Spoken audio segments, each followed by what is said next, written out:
Al decir aparece, no intento darle ninguna cualidad mesiánica, tal como se ha dicho muchas veces dentro de los desbotes emotivos de los juicios vernáculos, sino que lo registro como el primer artista que entiende las condiciones generales en las cuales opera el arte moderno, las adapta en la medida que le sirven para expresarse y logra sortear el peligro de identificación con cualquier modelo europeo, gracias a una poderosa intuición poética por una parte y por otra a la necesidad personal de adherir a un paisaje, naturaleza y zoología particulares.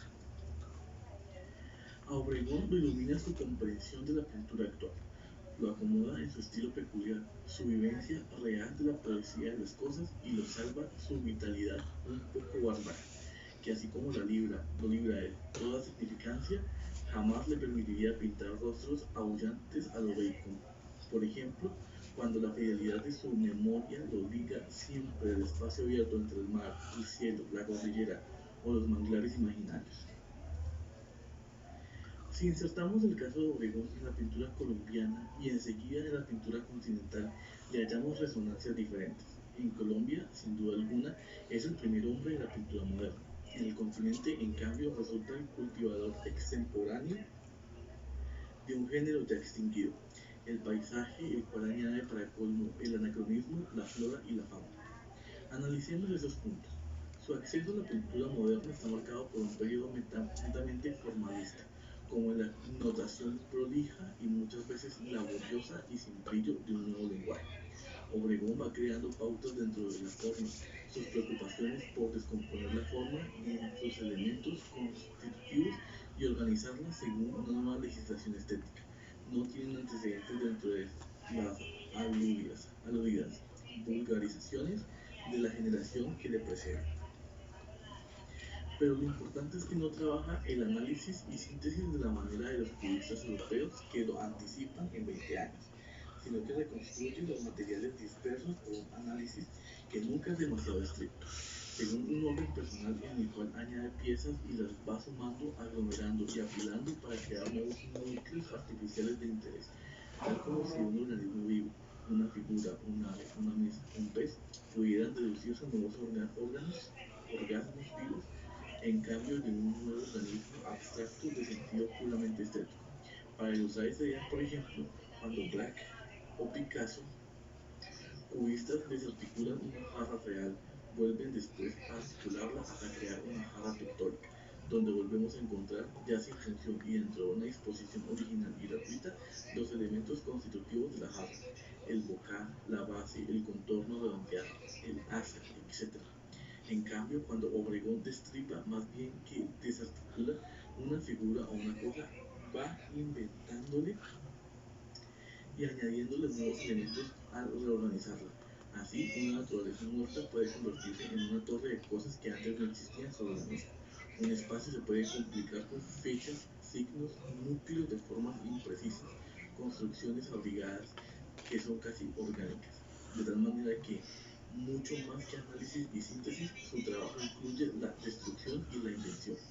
Una invención potenciada por la poesía y por consiguiente más rica, más diversa que la realidad. Inclusive en las obras más estructuradas y menos líricas como el gato, la fantasía va desbaratando sin cesar el orden de la reconstrucción y aclarando su naturaleza dominante de inventor. Al relacionarlo ahora y repetidas veces con la poesía, hay que aclarar que en ningún caso se afirma que su pintura sea literaria, lo cual implicaría una evasión de sus puras responsabilidades pictóricas para invadir un terreno que no le corresponde. La pintura de Obregón se asimila a la poesía lírica y en raras ocasiones a la épica, porque como la primera nunca trata de tener un valor probatorio ni establece una verdad comprobable ni emplea un lenguaje de significados susceptibles de prueba. Tal como ocurre en el lenguaje de la poesía lírica, su lenguaje pictórico se autoabastece de sus propios significados, elípticos, simbólicos e indirectos. Es autosuficiente, obra tangencialmente con respecto a la realidad sin que haya nunca un punto de encuentro o de conflicto con ella. En la serie enorme de los cóndores, Obregón abandonó transitoriamente su estilo paralelo a la poesía lírica para abrazar con mayor decisión una épica. es decir, una acción desarrollada paulatinamente hasta llegar a un clímax, a un desenlace poderoso, donde culmina un proceso de desencadenamiento de fuerza. Repito que estos valores poéticos de la pintura de Obregón no se leen en su obra por medio de imágenes que sustituyan la frase literaria, ni se oyen como si se tratara de una declamación ni un recitativo en el caso de la épica. No, se deducen del programa exclusivamente pictórico que desarrolla Obregón, de las invenciones de la forma, del empleo insistente en ciertos elementos simbólicos, las elipsis, las insinuaciones metafísicas de los espacios, de su poder general para desubicar la imagen en su contorno real y sumergirla en la ambigua atmósfera poética, de su modo de desconcertizar, de perder voluntariamente significados explícitos, de insinuar y desconcertar, de ahondar ahíncamente en el área de la ambigüedad. Al orden poético hay que sumarle su intensidad sexual. La pintura colombiana llega a la década de 50 a una interpretación muy eficaz del gestualismo, mezclado con el arte abstracto y la pintura de acción por medio de tres artistas. Uno es Alejandro Obregón y los otros dos son Wilhelm Windman, alemán residente en Colombia, y el autor tardío de las pinturas Obras válidas de arte abstracto, y Antonio Roda, español residente en Colombia, perteneciente a la generación de Tapiz y todo el grupo de instructores de Barcelona y Madrid que sacudieron la adornada pintura española con el impresionismo y la neofiguración. Wiedemann representó para la pintura colombiana la virtud del método, el rigor difícil de la creación, llevando la mancha, el gesto cromático a una disposición regular, controlada dentro del cuadro. Roda, por el contrario, liberó el gesto, lo hizo responsable tanto de la contradicción como de la vivacidad de la obra. Se dio a repentismos, a fugas románticas, a transposiciones significadas. Wiedemann se endureció dolorosamente en el esfuerzo de establecer un orden racional a lo gestual, y la de Roda se benefició con su retorno a la figuración. Las series de Felipe IV y de los autorretratos y de los Cristos le permitieron lograr una espléndida convivencia entre la actitud libre del trazo del color y un ardor contenido, menos frívolo, más sombrío y dramático. De los significados, el trabajo paralelo con Wiedemann y Roda fortaleció indudablemente la obra de Obregón. Ambos representaban posiciones de inteligencia pictórica, de conocimiento pleno y fundamento del problema de la pintura que ayudaban a sacar el arte colombiano a flote, levantándolo de la incultura plástica en la que se debatía. Dotados de una mayor conciencia tanto del oficio como del sentido del arte contemporáneo, fue el propio Obregón cuyo fuerte siempre estuvo en el instinto y en el talento creado más que en el conocimiento apuntalaron aun cuando no hubieran ejercido sobre ella ninguna influencia. Una obra que sin ello hubiera permanecido solitaria e inequívocamente incomprendida en un medio deficiente. Para representar la realidad según las infracciones de un orden poético, las licencias de un orden gestual, Obregón utilizó admirablemente la libertad de forma y contenido que le facilitaba el arte moderno. Al revés de sus antecesores inmediatos, dejó de representar, es decir, de volver a presentar lo objetivo real bajo el disfraz ligeramente perturbador de lo modernista. Sintiéndose desligado y sin compromiso fijo con la realidad, nunca, no obstante, dejó de pensar en ella. No aludió además a cualquier clase de realidad, sino a una concreta e inmediata, la del paisaje que lo rodeaba. Ahí es donde se apoya el aspecto más interesante, controvertido y dialéctico de la obra de Obregón, aun cuando a lo largo de su trabajo haya tocado a veces el tema de la naturaleza muerta o de la figura, por lo que en general es infortunada. Obregón es básicamente un paisajista.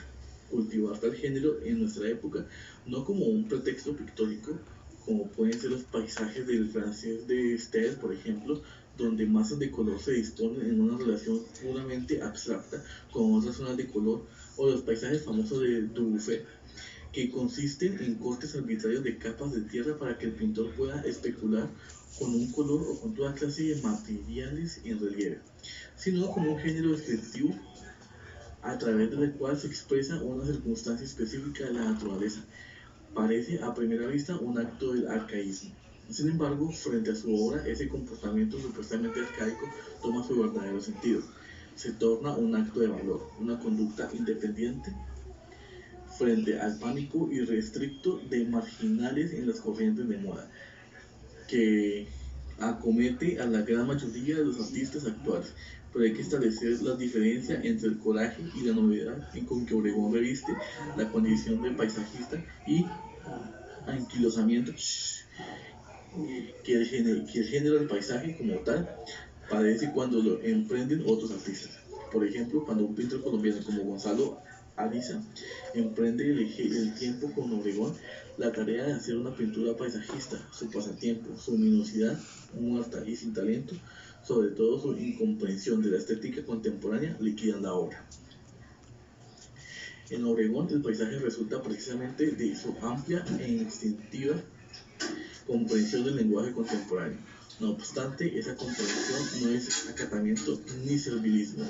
Su obra no está sujeta a la llegada de la noticia que tormenta siempre a un arte epigonal, como es la pintura latinoamericana, adquirido el lenguaje incorporado a la libertad de acción, aceptar las concepciones originales de tiempo y espacio. Obregón se desinteresó del desarrollo sucesivo del arte moderno, en una situación con la que describir parecía un crimen, y en que los elementos de la descripción eran aniquilados por los elementos de la invención. Se la ingenió para describir dentro de la invención. Buscó para describir ciertos elementos claves que se construyeron en las palabras preferidas de su idioma: paloma, cóndores, alcatraces, manglares, peces. Los desprendió de su contexto naturalista y los suspendió en el espacio, que contrariamente a la estructura barroca y excesiva de dichos elementos era completamente despojado. Elíptico, en ese sentido, cordillera o playa, antagónicos en apariencia, se confundieron en la misma solución evasiva. El espacio se definió no solo como el hecho dominante de su pintura, sino como un dato incierto debido a la ambigüedad de las dimensiones, a la deliberada ausencia de límites y a la fantasía de los puntos de referencia. Los elementos claves para que pueblan ese espacio carecen, asimismo, de función dentro de él. Flotan, están suspendidos mágicamente en él, transitan, se desploman. Se va definiendo así en un paisaje excepcional donde todo fluye. Las distancias son inconmensurables, la vida es persistente y precaria al mismo tiempo. Se percibe el esplendor de las cosas al mismo tiempo que su fugacidad, su destino incierto. Prevalece la impresión de que cualquier momento puede ser fulminado, ya sea por un color, ya sea por los designios secretos de las flechas que de pronto se vuelven y se dirigen velozmente hacia ellos. Analizando el paisaje de esta manera, se comprende que Obregón no recibió el género en la mano del siglo XIX para continuar practicándolo, lo proyectado en una pantalla más modernista, sino que lo inventó. La sospecha del pasotismo desaparece. Se descubre que el paisaje de Obregón expresa comprensivamente y en forma original todos los problemas del arte moderno y lo dota de una significación que va mucho más allá de la simple eficacia de sus recursos formales. La cosmovisión de Obregón, en efecto, los plantea el punto de la autenticidad, la preocupación número uno del arte continental. A través de los paisajes y de las transformaciones de los elementos incluidos en dicho espacio abierto, desde una acumulación de organismos vivos hasta la automasacre, la última idea que alimenta la obra de Obregón es pintar en medio de los grandes espacios vacíos que surgieron playa y montaña los huesos y desechos de la flora y fauna anterior. Obregón demuestra que sorprendente desdén por la temática urbana en la cual ha sido todas las actuales formas de expresión, la cultura de las ciudades, el nuevo realismo, el arte emergente de los datos audiovisuales de la propaganda, el cine y la televisión, la jubilosa e inmoderada adopción de materiales y soluciones industriales, las ilusiones ópticas, la tercera dimensión en toda clase de objetos. El aprovechamiento de desperdicios es indiferente a Obregón. Aquí es donde puede aplicarse su obra el calificativo de bárbara. Pero Obregón no es un bárbaro por ignorancia del hecho de contemporáneo, es un bárbaro por elección. Ha escogido un vitalismo que sigue siendo la definición inclusiva de su temperamento. Hay que pintar como hombre y hay que ser hombre y hay que estar vivo y que se aferra al arte, verdad natural opuesto al arte. Sofisticación que alimenta la corriente más caudalosa de las formas actuales. La verdad Obregón tiene identidad, es una verdad en Colombia, está indiscutiblemente ligada a la vida nacional. No me refiero a este caso a la playa y la cordillera, cóndores o alcatraces pertenecen a la geografía nacional y local, sino al comportamiento profundo de su pintura. Este hecho sin resolver del todo que es su pintura delirante donde las cosas brillan, pasan y parecen sin poder estabilizarlas, donde no existe un estatus estable para nada ni para nadie, donde se desdeña la civilización como un artificio y todo se vuelve ahí dentro de fuerzas primarias irracionales, corresponde al proceso equivalente de una sociedad que, mantenida en el arcaísmo en pleno siglo XX, se manifiesta no por conductas previsibles, sino por estallidos fugaces y por largos e imprevisibles eclipses. La imposibilidad de tener acceso normalmente a la civilización que deriva de la cultura mantiene a la mayoría del país desembrado por su terrible topografía, al margen del desarrollo. Contrariamente a lo que ocurre en áreas desarrolladas, la cultura de la ciudad no trasciende el campo o a la población rural, sino que termina en su perímetro. Hay que añadir que solo en su perímetro económicamente fuerte, ya que en todas las zonas marginadas de las ciudades, que representan la tercera parte de la población, no hay impregnación alguna de esos fenómenos culturales.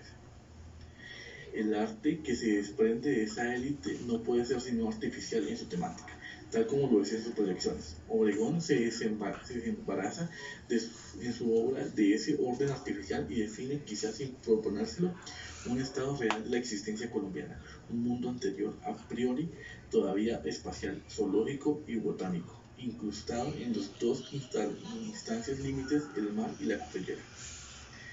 El equivalente literario de esta obra pictórica que reúne las dos impoderables virtudes de ser tan actual y tan real sería para mí la literatura latinoamericana Pedro Páramo, del mexicano Juan Rulfo. Cuando Obregón se mantiene en el plano de la lírica y bajo el volcán de Malcolm Lowry, cuando Obregón lanza el poder épico. Es curiosa la concomitancia del que Rulfo sea un autor retraído y difícil, ahora paralizado en su propia gloria, y que escribiera bajo un anónimo atormentado su solitaria obra maestra. Los tres canalizan hacia una misma verdad que tiene algo de revelación. Sus desgarradoras intuiciones apuestan, juegan y pierden su propio pellejo, buscando desocultar fuerzas profundas, inmersas en el fondo turbio de América. En las tres obras las une la desolación y también la inutilidad de sus esfuerzos. A los tres autores los persiguen los murmullos, la irrealidad, la magia.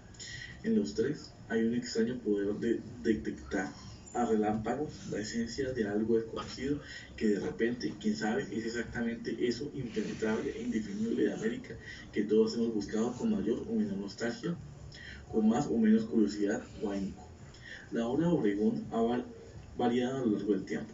Entre 1956, época en la que comienza su carrera de pintor internacional, al serle adjudicado el premio Guggenheim por el velorio, y 1963, año en que se gana el primer premio de la Bienal de Córdoba, transcurren los 7 años claves de la pintura obregoniana. Sus transformaciones son bastante visibles. Se verifica una evidente progresión hacia la pérdida de la composición, las efusiones románticas del color y el cambio de función de la línea pintada, que al principio se reduce por el límite y luego va adquiriendo siempre más preponderancia. Se mantienen ciertas constantes, la excavación súbita de un espacio, por ejemplo, que deshace bruscamente la unidad de la superficie pintada y los núcleos obigarrados de formas. En el Cantaclaro número 2 de 1956 hay todavía una cantidad de elementos decorativos superficiales que más tarde irán desapareciendo, sustituidos por arabescos libres o integrados con la concepción espacial. Sobre la mesa, las frutas divididas por planos de colores, las letras, las formas dobladas por las cuales se van añadiendo elementos curvos innecesarios, parecen cubrir en todos los casos la función de ubicar algo en el espacio para equilibrar la figura del gallo Cantaclaro. Señalo los defectos de esta obra, porque nos advierte sobre un problema general de la pintura, como es el de favorecer siempre un tema de detrímetro en los demás. Por eso sus mejores formas con aquellas de que avasallan el espacio, como el cóndor del Museo Nacional, hoy en la colección de Rita de Agudelo, o La Violencia, colección Hernando Santos, Premio Nacional de 1962, en las cuales Obregón no se distrae ni juega, sino que entra en una concentración furibunda y apasionada por el que le permite llevar la atención del cuadro a ese plano épico, capaz de conferirle fuerzas y grandeza. En el Cantaclaro se comprende con qué energía debe luchar Obregón para no caer en en las naturales tendencias del repetismo y las soluciones decorativas, mientras la mano parece irse de pronto sin que tenga capacidad de controlarla hacia cualquier arabesco, cualquier forma curva, y que lo mismo puede estar no estar en el cuadro. El Cantaclaro está construido con la minuciosa agresividad y precisión de los mecanismos de relojería. Por adición, sumando líneas y colores, fragmentando pequeñas zonas oscuras y claras, apretando todo en zona densa, como si se tratara de demostrar que por medio de la pintura puede vertebrarse lo que existe de manera informe e insignificativamente. El gallo se yergue y sostiene erecto, el desafiando a las demás partes del cuadro. Es bastante notorio tanto el Cantaclaro como la mayoría de las obras donde hay muchas cosas descritas por medio de la pintura, que Obregón no es capaz de organizar mentalmente el cuadro de manera acertada. En el mural del Banco de la República, Biblioteca L.A. Arango, por ejemplo, Obregón, consciente de ese problema, une todos los elementos sueltos por medio de una cinta, un gran arabesco general, como si se ataran todas las cosas dentro de un paquete, pero son las partes aisladas, los fragmentos, los que alcanzan una gran belleza sobre el conjunto. La eficacia de los elementos proyectados en el gran espacio horizontal del muro del Banco Comercial antioqueño consiste precisamente en que trató cada forma como si fuera la única, a lo cual fue favorecido por la franja del muro, que lo obligaba a pensar la composición como una secuencia. Ese desgano de compartir el tema principal con las cosas adicionales lo conduce a la serie de cóndores, de la cual la pieza maestra es el cóndor ya citado del Museo Nacional. En este cuadro divide el espacio con su solución más característica, una pequeña zona oscura y una inmensa zona clara, para poder sobrellevar el gigantesco vacío que supone dicha zona clara. La corta en la parte superior como una especie de pozo de cielo de zonas tenebrosas, que planea sobre la cabeza del cóndor. Su solución de tierra cordillera es la más enérgica de todas las logradas en hacer, donde muchas veces dibuja ángulos o bloquea el color porque sí, sin lograr la comunicación abstracta o simbólica del paisaje. En cambio, la cubificación original de la tierra bajo las patas del cóndor del Museo Nacional es admirable.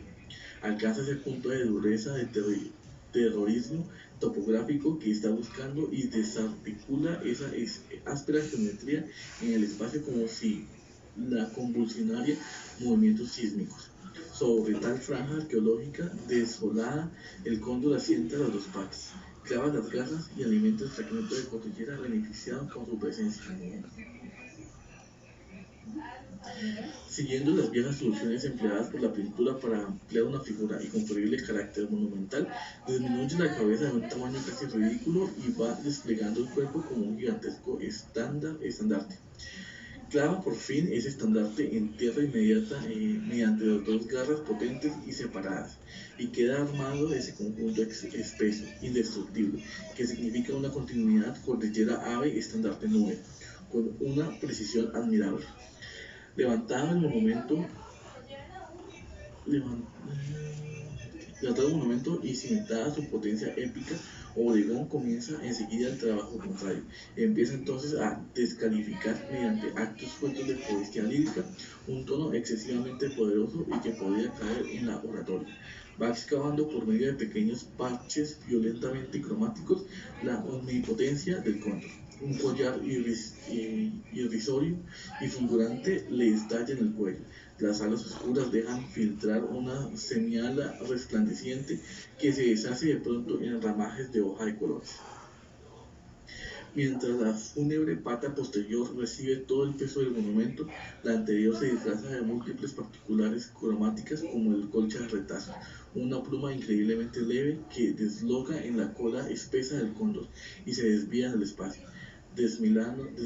desmilenando la composición. Este extraño andar y desandar por el cuadro hasta lograr el justo equilibrio entre épica y lírica vuelve a reiterarse esta vez entre drama y poesía en su obra Violencia. La imagen de una mujer embarazada tendida muerta sobre la línea horizontal, en medio de un gran espacio despojado, es excesivamente conocida para volver a escribirla. Así como el cóndor Obregón sortea el peligro de caer en la retórica del símbolo, en Violencia esquiva el riesgo mucho mayor de referirse a un tema prostituido por todos los malos pintores comprometidos y por las lamentables crónicas rojas de los asesinatos.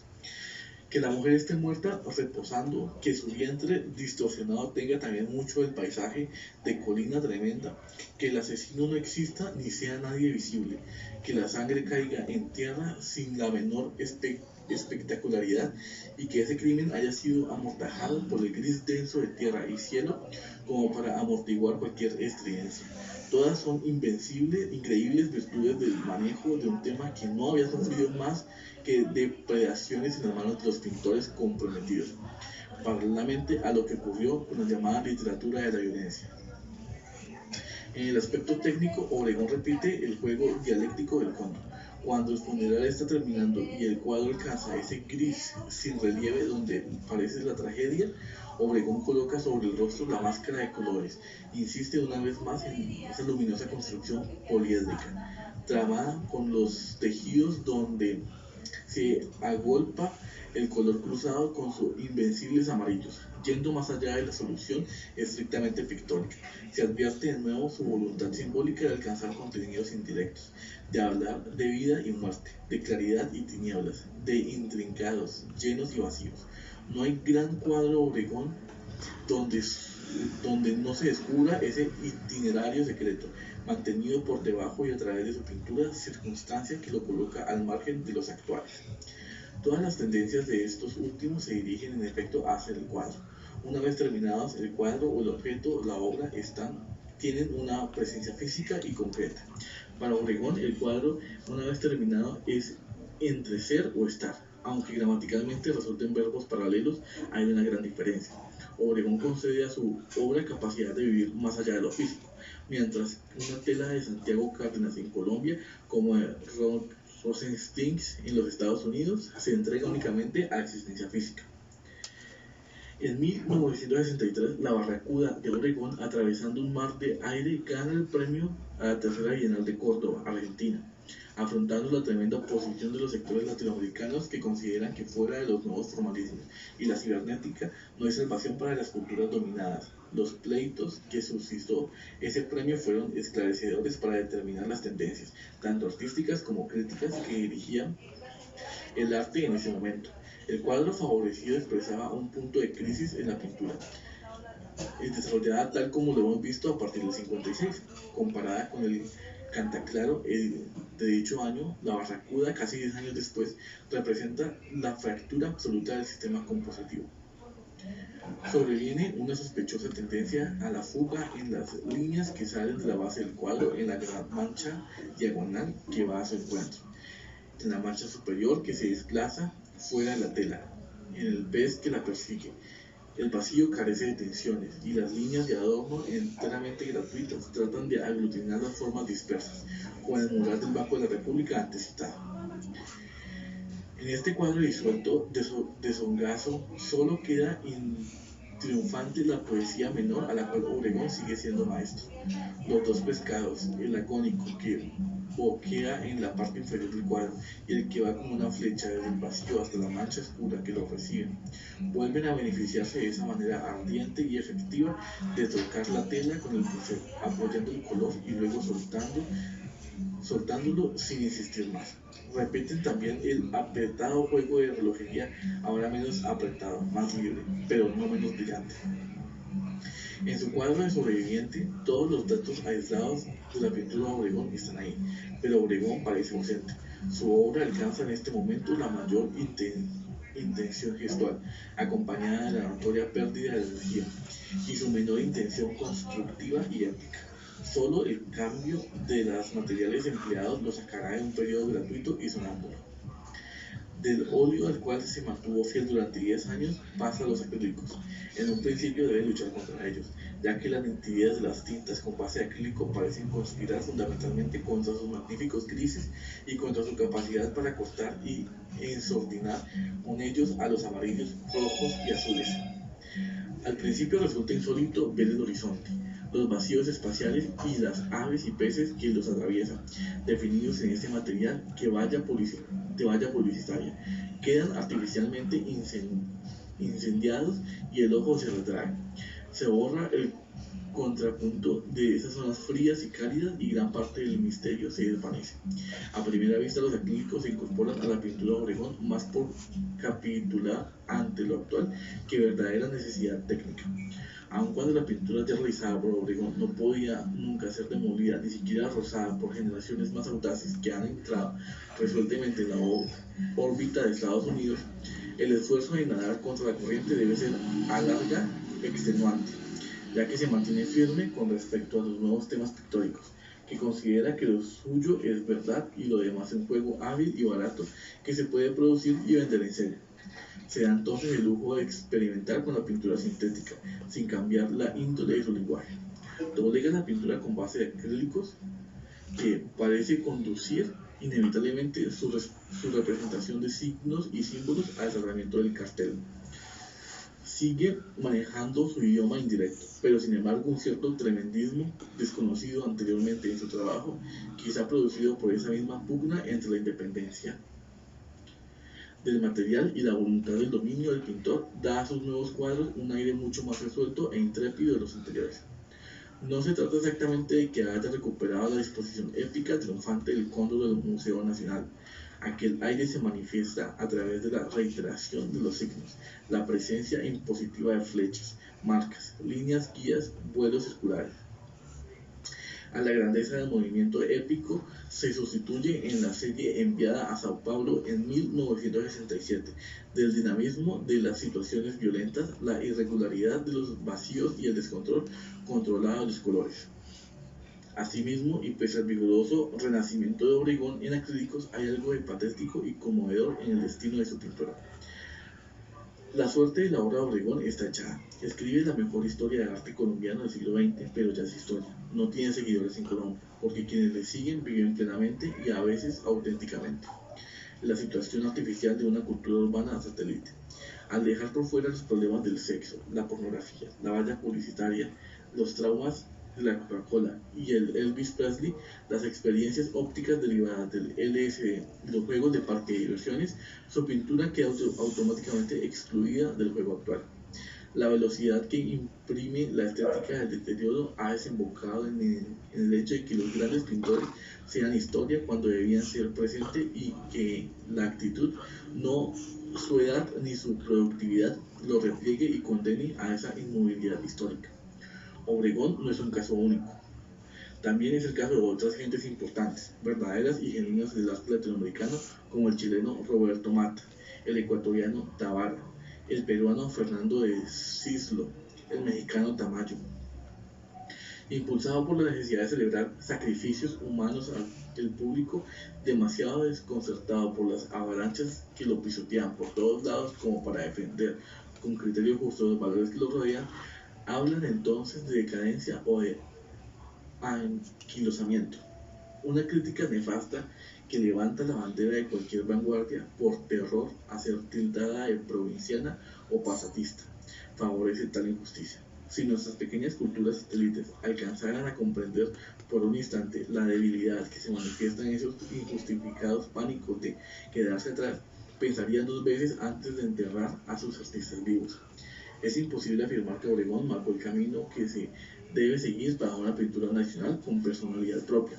Su solución no fue normativa, fue estrictamente particular, pero sí durante la década de los 50 se levantó un fuerte dique contra el mimetismo en el arte colombiano y se subrayó al mismo tiempo la voluntad de pintar hechos significantes que trascendieran tanto los embrollos literarios, folclóricos y políticos de la generación que le precede, como los juegos divertidos y hábiles de la generación que le sigue. Ambas posiciones positivas permitieron sin duda la obra de Alejandro Obregón.